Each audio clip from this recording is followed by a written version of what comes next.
Chaos. Woke up at 6 o'clock in the morning, chilling with coffee mugs, me and coffee chugs, talking education all across the nation, pushing boundaries, thinking innovation.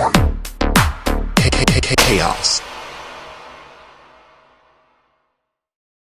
Hello, everyone. How you doing? Welcome to another episode on Living on the Edge of Chaos podcast. I am here with another outstanding guest, someone I've been hoping to have this conversation with, and finally we have found a moment where our schedule's opened up for us to finally engage in conversation, and someone I've been following online and learning a great deal from. And she's got just a few things going on in her life currently, which is, usually the case for anybody in education. None of us ever sit idle too long.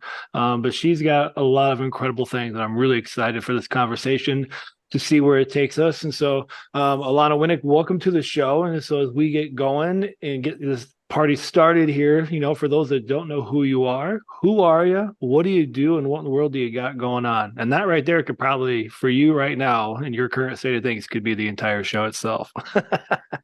Yes. So my name is Alana Winnick. I wear many hats right now. So I have a full-time job. I'm the director, the educational technology director at Pocantico Hills in Westchester, which is just north of New York City. I also do the IT side, so don't let the educational part fool you, but my focus is on education. I think that that's really important when you make IT decisions, to always have the students and teachers and learning in mind, whether it's your infrastructure, your hardware, or any other technical decision you make. It's really important to have that educational lens.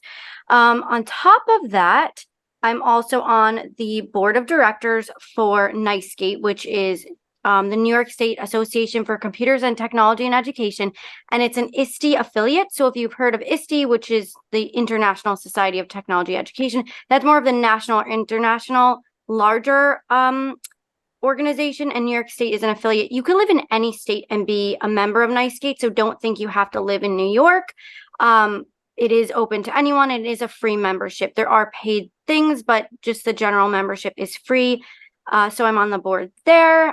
And then I'm also a student. I'm finishing up my third degree in educational leadership. So my first degree is in childhood education, second degree is educational technology, and now educational leadership. I'm graduating in August. August is a very big month for me, not only am I graduating.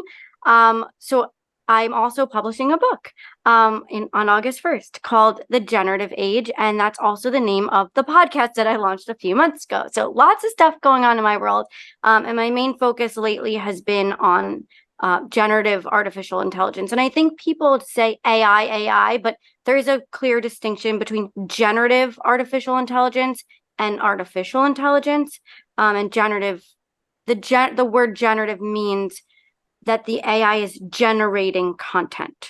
So you prompt it and it generates content, whether that content is text, whether it's audio, video, photos. My about the author section of my book, it's actually not a photograph of me. It's an AI generated photo of me. It only costs $29 and you got 200 photos, like professional looking photos of you. So I thought that was a really fun twist. I told Aaron we should start recording because I had questions for him about podcasting, because I am a new podcaster, and I asked him if he edits his own content, and we'll get back to AI in a second. But I asked him if he edits his own content, and what did you tell me? Yeah, I told you that I do. And that one of the things that I loved, or I found that I love in that process, even though it does take time, is for me, that's where I feel like I can truly have my learner hat on. Obviously, I'm going through the editing to make sure that conversation runs smoothly, but we have these conversations. I think about it just in general in education, how many times sometimes are the best learning moments are when we stop and have a chat with someone in the hallway, or on our way to in-service, or take ISTE, a recent huge education conference, and I didn't get a chance to go this year, but normally when I go, most of my learning happens over coffee or through chat, not necessarily in a session, and that doesn't mean sessions are bad. And so I find being able to go back and have an opportunity to listen to it again, you have those new ahas, or those things that just really if it hits me the second time through, I know there's something there. And so, we were talking about that. And I think there's, like you were talking about, there's a real value in doing that work yourself, even though if you have someone to be able to do it, that's also great. But yeah, and that's, for me, it's been one of the beauties of, I often joke, but it's not really a joke, that my podcast becomes my free PD and sometimes / therapy sessions. I'm just working through ideas with people that want to, continue to be lifelong learners. Yeah. And so for me, that's kind of how it started. So it actually didn't start as a podcast, The Generative Age. It started as a web show, because when this happened, I was like, oh my goodness, this is really big. People need to know about it. So I offered a free webinar through NYSCATE. 200 people registered in like 48 hours. It's like, wow. And it started as a webinar. And if you listen to the first episode, the audio quality is horrible because it was a Zoom and we didn't have it mute people when they entered. So you could hear them entering. But that was the first episode. And then I was like, wow, this is big. We have to keep going. I'm like, I don't know everything. So let me bring in other people who do. And it started as basically free PD for me. Like that, like you said, it was, I want to learn, and I want to learn from awesome people. And I had the power of NYSCATE to back me on it. So people are offering to be guests, and I'm having really big thought leaders. And I get to learn from them. So that's what I'm the most excited about having the podcast, is that I get to learn from them. Like you, and that's kind of what you said, is that it's free PD for you. And it also helps you, I think, or me, reflect on myself as a learner, as a teacher, as leader, as a speaker. I think there's a lot of positives that come along with it that I never really thought of when I went into it. Yeah, so as we think about that as you're talking, because I think that's where I think some really valuable stuff comes from. That is I always find myself thinking about my own philosophy, thinking about where I stand on certain ideas. And oftentimes I do agree with lots of people, but I like to bring people on, or at least in the podcast, like to also have people kind of challenge, not in like a debate type way, but like, oh, I didn't think of it that way, or I haven't thought about it from that perspective because I haven't walked in your shoes. As we're talking about that, then you've got a podcast. Clearly, I have one here.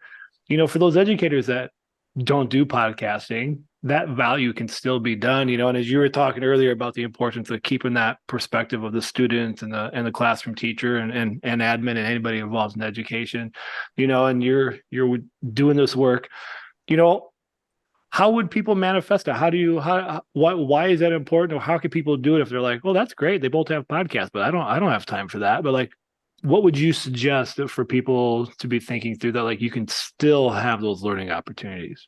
Yeah, I think I got into podcasting as a listener. I never thought I actually never thought I'd be an author either. I'll tell you how that happened in a second, but I commute to work. So I live in Manhattan, in New York City. That's the background that you see. And I drive to Westchester every day. And there's an hour of time, and I could listen to music, but it's a better use of my time to learn. So I started figuring out, what do I want to learn about? And really reflecting on, and I'm also in school getting a degree right now, but I have 2 hours of my time. Like, what do I personally want to learn about that school's not forcing me to learn about? And I started finding things that resonate with me. And again, I never thought I wanted to be a podcaster. I never thought I would have my own podcast. And I did learn a lot. So I think for people, obviously, if they're listening to this, then they like podcasts, so that they're already sold on that. Right. So when AI came out, I am a school leader. And this is actually still, so I've been speaking about it a lot. My favorite question to ask when I'm speaking is, raise your hand if you know your school's position on AI. You would be shocked at how few hands go up. Out of 70 people at a pre-summit to ISTE, which is like the educational and technology hub, 2 hands out of 70 went up. Like crazy. So people are talking about it that are interested in it, but it's not being talked about at the schools and at the districts, and they're not making a position. This is our position. I don't want to say a policy, because I don't necessarily think you need to have a policy. Right. I think that if your policy, and then I write about this in my book, if your policy, well, first of all, it should be very positive. I learned that from Richard Coladas, ISTE CO. If you count the number of do's and you count the number of don'ts, you'd be surprised at that number too.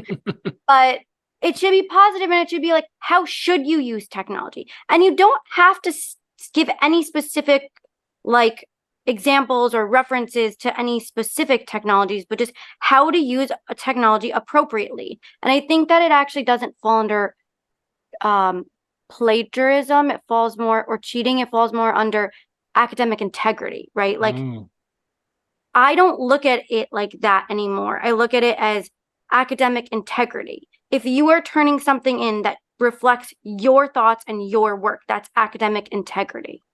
So I think that I've been focusing more on the positive in that aspect. But going back to why I wrote this book, no one's talking about it.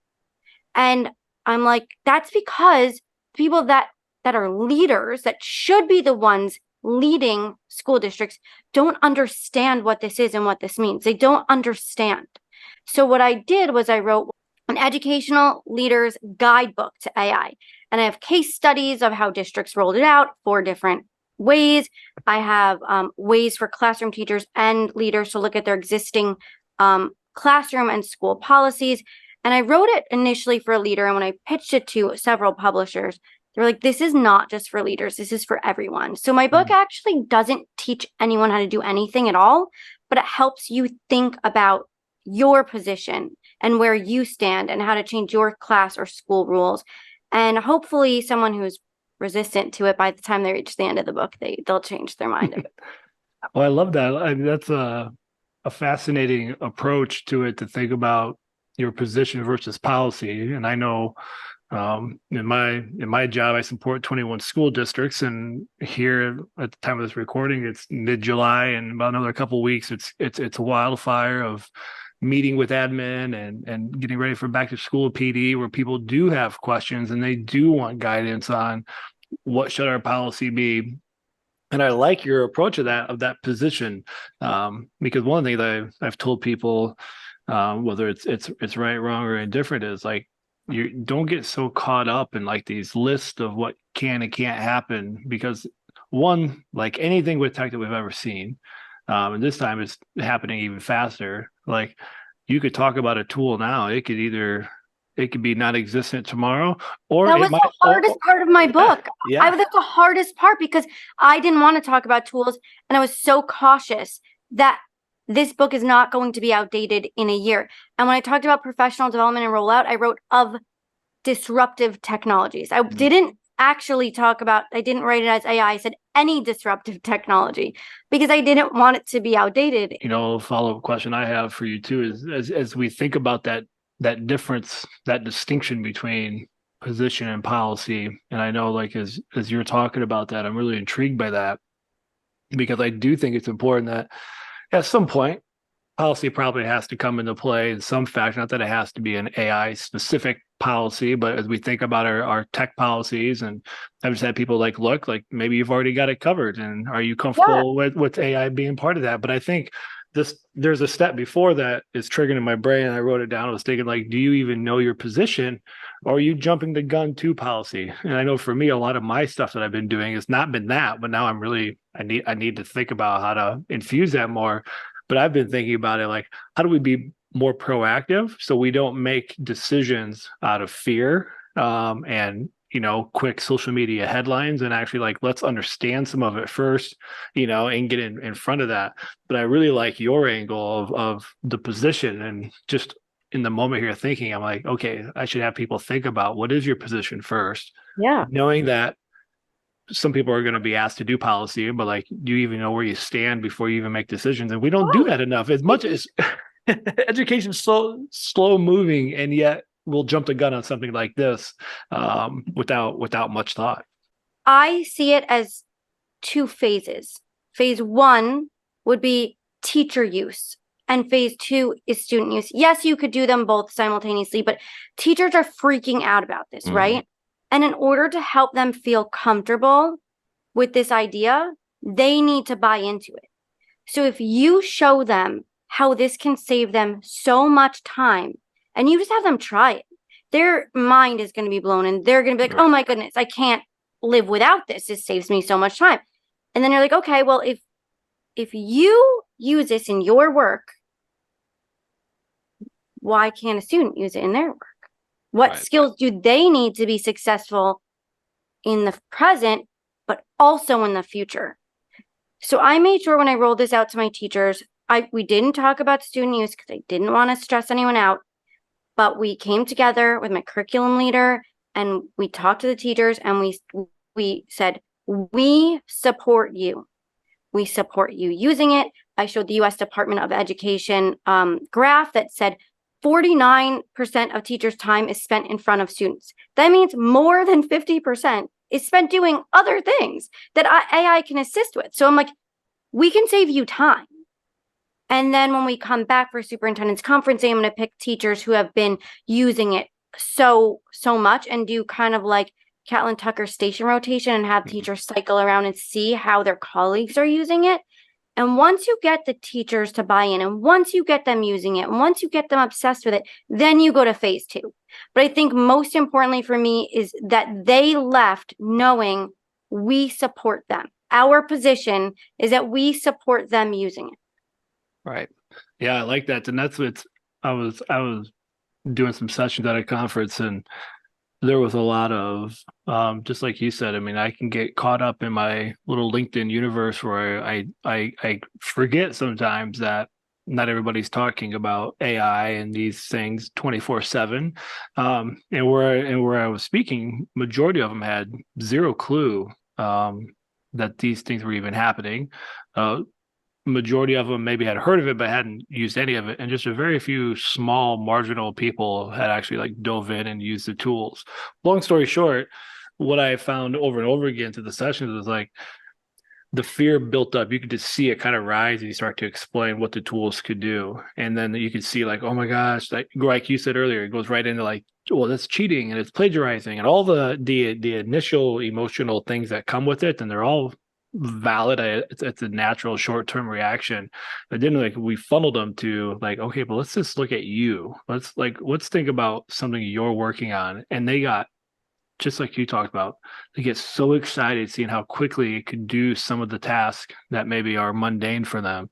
And then all of a sudden they started, just the way all educators do, start thinking like, oh, but this could help my kid, and this could, and they have, and now it changed the mindset because they saw the wins for themselves, which I think is also a huge step, is understanding how it could work for you before you start thinking about others. It's kind of like the old plane adage of put your own oxygen mask on first before you try to help others. I think there's something to that. Yeah, and if you've ever seen the graphic, I call it shades of gray. It's not what he calls it, but Matt Miller has this it looks like a scale, and it shows from completely human generated to completely AI generated. And there's a range of different ways to complete a task. And in my book, I put his graphic, I call it shades of gray. And there's so many shades of gray with AI, right? And somewhere we need to draw the line, but where do you draw the line? And that could be different from district to district, school to school, teacher to teacher, assignment to assignment.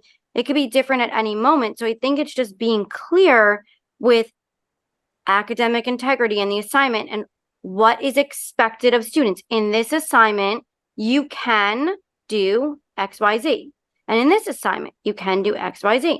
And just being transparent and clear with expectations and some assignments. And so also, if you look at something like, let me backtrack a second. So we definitely need to rethink assessment, I think, because if you are assessing the end product, that's not legitimate anymore. Because yeah, you could run the essay through an AI detector, but that's not even that. I don't even like when people do that, because there's another tool called GPT-1 and a million other ones where it replaces words with synonyms. And all the AI detectors are doing is looking at the probability of the words strung together. And if you use synonyms, then it basically messes up the probability of the words strung together, and it will trick the AI. So AI will trick AI. So using an AI detector doesn't actually do anything at all. And if you assess the learning process, so process over product, if you assess the learning process, that's what you should be assessing, not the end product. It's how did they get there? And there's so many ways that you could do that, like project-based learning. I had AJ Giuliani come on and talk about that. Another thing that I like to look at is bring back the old school Bloom's taxonomy. The lowest levels of Bloom's AI could pretty much just do them for you. Sometimes it's important, right? Like I'm not saying get rid of them, because if you are a first grade teacher teaching fundamentals, or you're in a fifth grade math class teaching something at the lowest level, continue doing that. I'm not suggesting that. But what you have to rethink, what do you want students to learn from this? What skills do you need them to have? And for each assignment, think about what they need to know and what they need to do, and don't make them do any more than that, so they could focus on creating new knowledge, right? The higher levels of blooms. And I took the SAMR model, and I sort of got the idea from AJ, but then I renamed it. So it's like Samrise, SAMR-AI, like AIZE. Oh, there you go. And so instead of using technology to substitute, right, you just eliminate, like get rid of it, samurize it. That's what I call it. It's like taking a samurai sword and slicing through it. It just doesn't exist anymore. It's not even substitution. It's just not there. So rethinking the skills that students need for each assignment and what you want them to learn and what you want them to do, and maybe not making them do something that's super time consuming, because they could be using that time on something that's more beneficial. Oh, I love that. And as you're talking through all those ideas, and completely on board with everything you say, and I'm thinking through this, and obviously people can listen to podcasts like this or yours, or I know you've got courses and your book's coming out, but what is your process for learning? I mean, you're spinning a lot of plates in your life right now. You're writing a book on this topic. You've got a podcast on this topic, and it's AI, but I think it also fits to a lot of things we've been grappling with in education and just technology in general. But AI right now is the latest thing.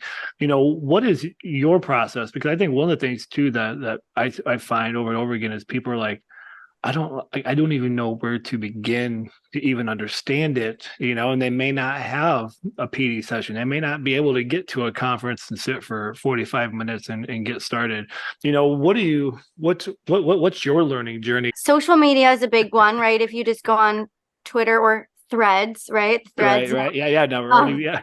Yeah. That's where I usually go, is Twitter, but I've been disconnecting a bit to focus on graduating and getting all my exit portfolio submitted. But I think for me also, if you're not on social media, so there's like lurkers, and what did I used to call it? These terms are coming back now that Threads is out. You could just be a lurker. You don't need to post anything. You could just go on and look at hashtags and learn. But also YouTube's great. Like just go on YouTube. That's a free PD right there. You don't have time to go to a conference. Just go on YouTube. But how I learn is by playing. I just play and I try things, and I'm not scared to mess up. And I feel like I've really been thinking about that lately. So there's characteristics of like a child, right? And I still have some of those characteristics, like being playful and trying things and not being scared to mess up. And I think as adults grow up, they're scared to mess up. But they shouldn't be, because what's the worst thing that's going to happen if you click something wrong? Nothing. Right. You just play, try, explore, create. And if you mess up, that's okay. Start again. So that's how I learn. I Google things. So I mean, for me, I make everything. I'm like, how can I use AI for this? So it was like, I was stressed. I hate taking pictures like of myself. I don't like it. So the thought of getting a professional picture done for my about the author thing was really like making me a little anxious. And I don't have anxiety, but like I just didn't like that idea. Right. Yeah, I could use AI for that. Or when I had to make a presentation, I was like, oh, I could use AI for that. And for everything I do, and then I'll Google it. I'll say how, like, AI headshot, AI presentation tool. And I'll just Google, I'll read, I'll watch YouTube videos, but also conversation. So if you're a school leader, the best thing you could do is just block off your schedule, go to a school, walk the halls, walk in the classrooms, talk to the teachers, talk to the students, ask them what they're doing. You see them on a computer. Hey, what are you working on? Just talk to the teachers and students. That's how I learn mostly everything. I just have conversations with people. So if you don't have a podcast and you can't talk to guests, you could talk to people in your school. And there's some innovative people. Some people are hesitant. So when I wrote my book, I asked if the super tech savvy teachers to read it, a few of them, but I also asked resistant teachers, and I asked teachers who are not the first level of adopters, but they're always definitely that second wave when everyone that's been hyped up about it, they're like, okay, I'll try it. And they're always excited to try it, but they're in the second wave of it. Those are my favorite people to talk to about any new technology, because they're not just going to jump on the bandwagon and try everything. They usually put a little bit more thought into it and think about, why am I using it? And so those are my favorite teachers to talk to.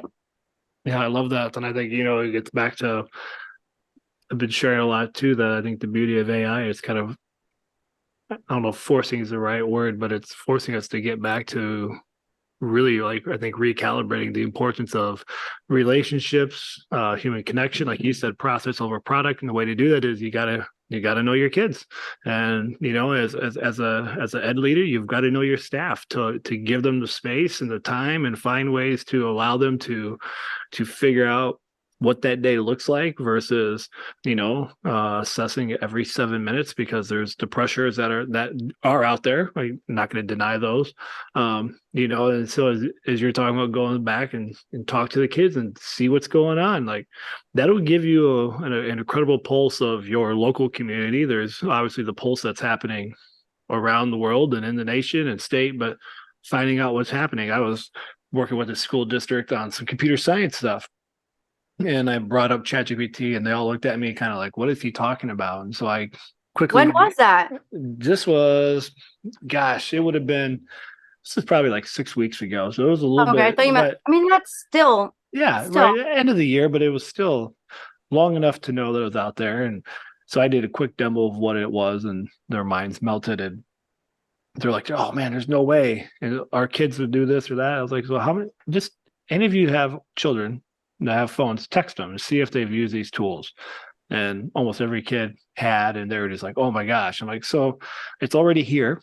So maybe this is one more thing we need to be thinking about, in terms of not that you have to go put rules in, but they're using it. And so if you're not aware of it and we're not aware of these things, where are we in our services to our children? We say we want to be future ready, or we want to get our kids ready for when they graduate, and this is the landscape. And so how do we start to hold these conversations to have them ready? Because just like this generation is a world they don't know a world without touchscreens.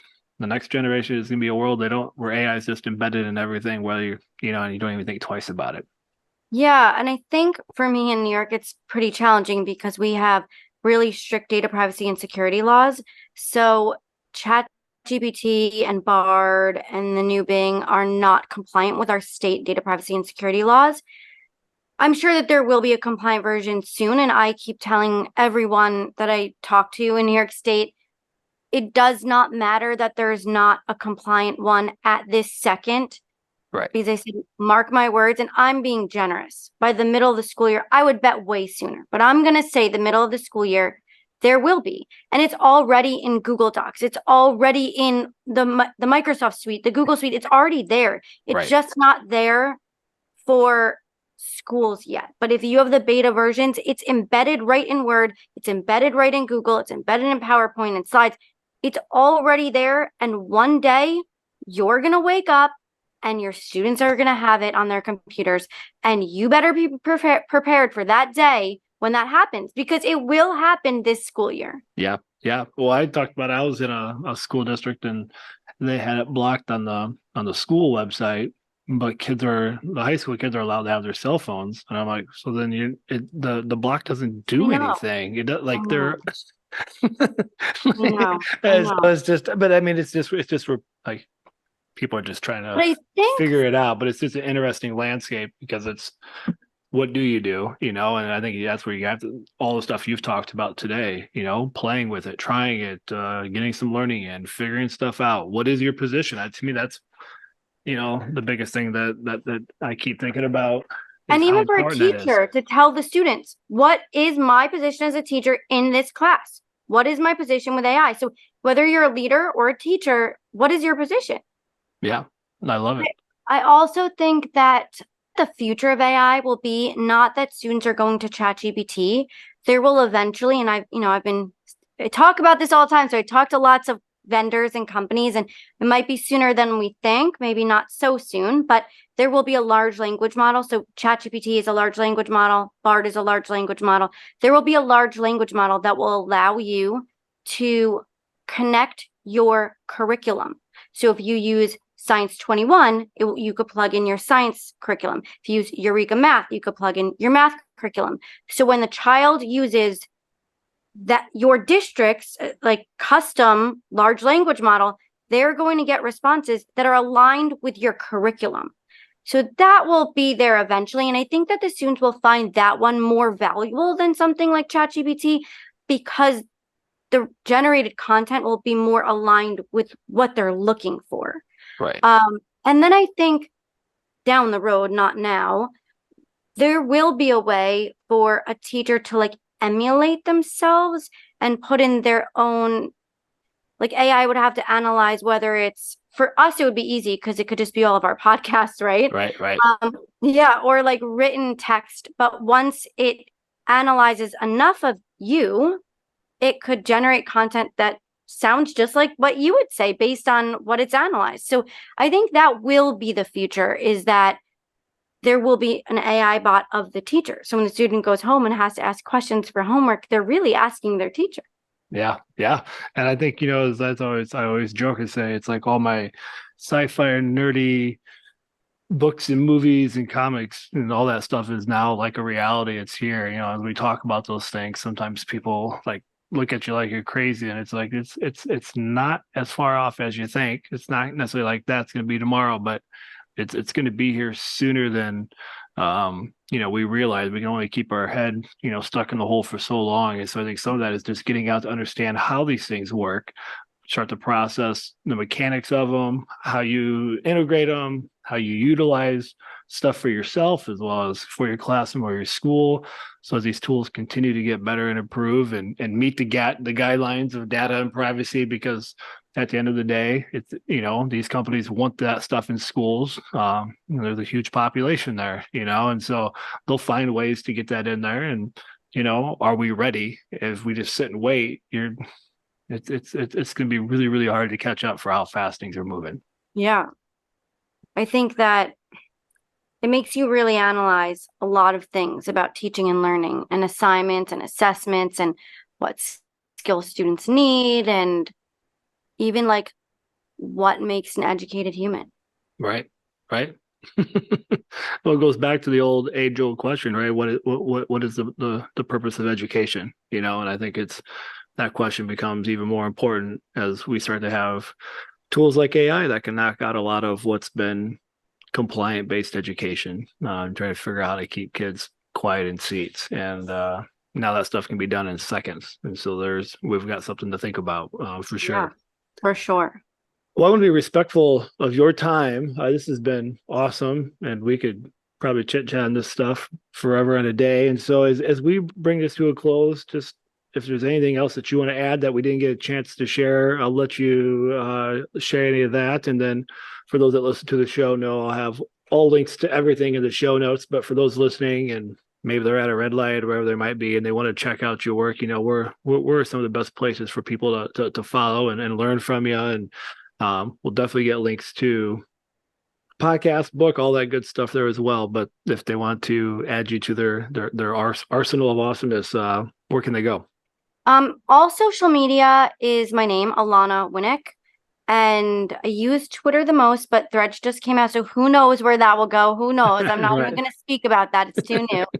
And then I do have a website, alanawinnick.com. My podcast and book is The Generative Age, so it's just generativeage.com. Coming up on The Generative Age, we have Matt Miller talking about the shades of gray, which I mentioned.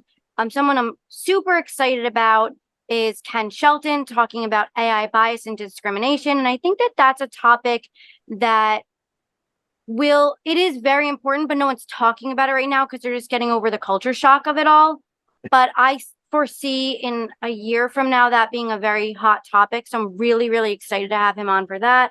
I also have John Spencer and a bunch of other really awesome people. I have a mailing list. I haven't started mailings yet, but I think I'm going to need to start like a blog or something where I send updates. So I'm committing to that. So I'm putting it out there with this podcast right now. So if you join my mailing list, I'm committing to sending maybe monthly newsletters. I'll do monthly. I could do that. Yeah. So yeah, just Alana Winnick on social media, alanawinnick.com or generativeage.com. And that's really it. And thank you so much for having me. This has been really fun. I'm so glad we finally made it work because this has been going back and forth for too long. It has. This has been an absolute pleasure and treat. So I appreciate you finding time between graduation, the book, the publication, or the podcast, and everything else going on to have this chat with me. This has been fantastic and lots of great things for people to think about and process, especially as we start to gear up for another school year and all the fun that brings. So I really appreciate you joining. Thanks for having me. Hey y'all. Woke up at 6 o'clock in the morning, chilling with coffee mugs, me and coffee chugs, talking education all across the nation, pushing boundaries, thinking innovation. Chaos.